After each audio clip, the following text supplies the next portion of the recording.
नमस्कार, माझं नाव दीपक संभाजी भांगे आहे। मी खांबाळा येथील रहिवासी आहे। तरी आता आमचा हे बोगदा पूर्ण पाण्याने टच्च भरलेला आहे। केंद्र सरकार असो की कॉन्ट्रॅक्टरदार असो, कोणी याच्याकडे लक्ष द्यायला तयार नाही। तरी आम्ही जनरेटर आणून उभं केलंय, फक्त नावाला उभं केलंय। 2 लिटर डिझेल देऊन त्याला फक्त चालू करण्यात आले, बाकी काहीच नाही त्याचं। चालू पाणी काढणं नाही, काही नाही। आता सुद्धा बंद आहे आणि तिथं रेल्वे कर्मचारी आता सुद्धा आहेत, त्याला सुद्धा विचार आहे। 8 दिवसामध्ये फक्त 2 घंटे चालले, त्यामुळे त्याच्या पाण्याचा उपसा नाही, काहीच नाही। हे केंद्र सरकार झोपलंय। आता अशोकराव चव्हाण साहेब आमचे त्यानेच काम केलेलं आहे।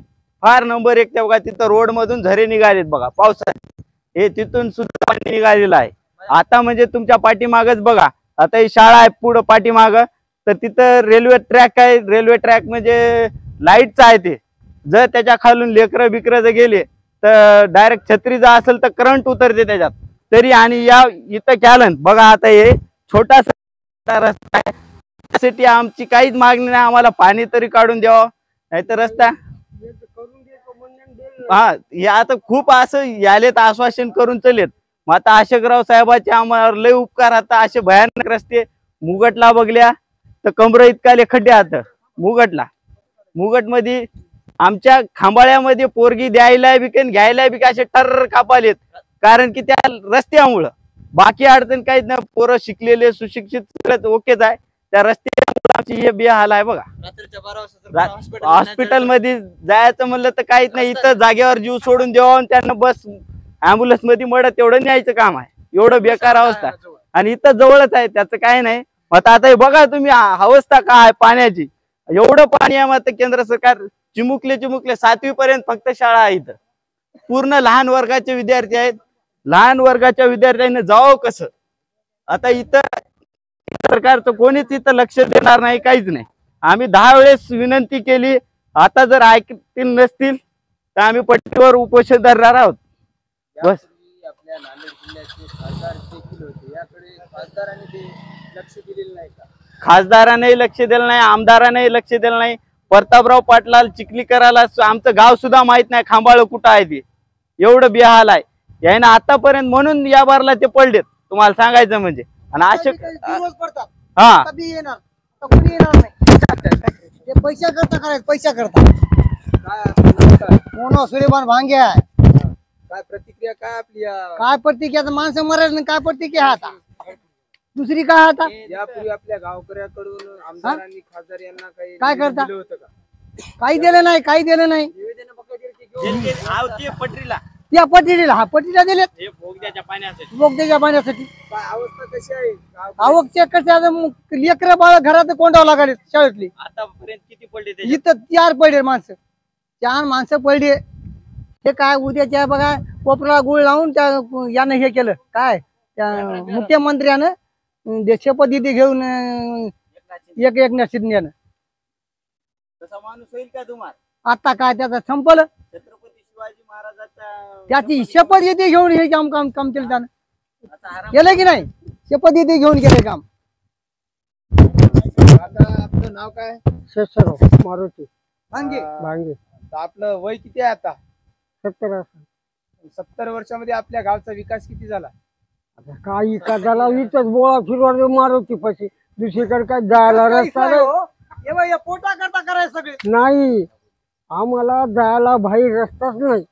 कोणीकडे जा, येऊन जाऊन हे रस्ता आहे, इकडे बाहेर नाही। पहिलं त्याचप्रमाणे आता ज्या रस्त्यानं आपण पाहिलेला आहे की मुगट ते खांबाळा, हा रस्ता कसा आहे? काय तिथं बघलं की तुम्ही आले, बोलला तुम्ही बघलाय की आता तिथून इतर कसं आहे?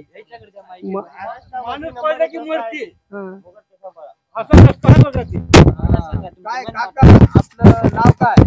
बालाजी किशनराव भांगे। काय प्रतिक्रिया सांगा आता? प्रतिक्रिया काहीच नाही, खांबाळ्याच्या बाहेर माणूस मिळतो, बाहेर काढायला दवाखान्याला रस्ता नाही, मेन पॉइंट। काय आमदार खासदारांनी लक्ष दिलं नाही आपल्या गावाकडे?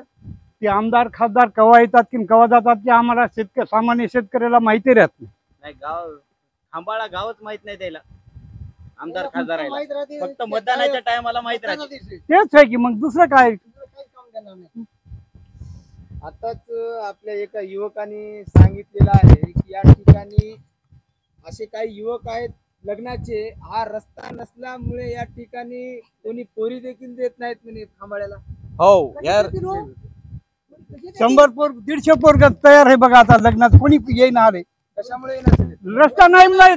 उद्या लेकरू मग आमचं बिमार पडलं डिलिव्हरच्या टायमाला तर निवा कुठे त्याला. काय म्हणले काका?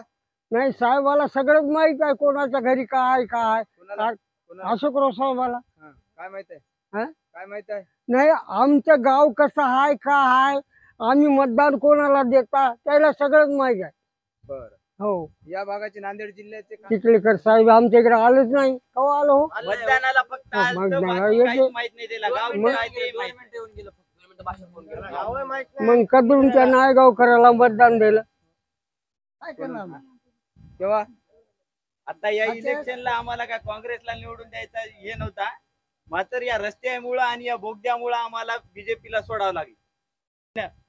की या माणसानं पूर्ण आता हे काँग्रेसचं म्हणजे आणखी बीजेपीचंच राज येते जर आम्ही बीजेपीलाच करू हे बोगद्याचं आणि आमच्या रस्त्याचं झालं तर.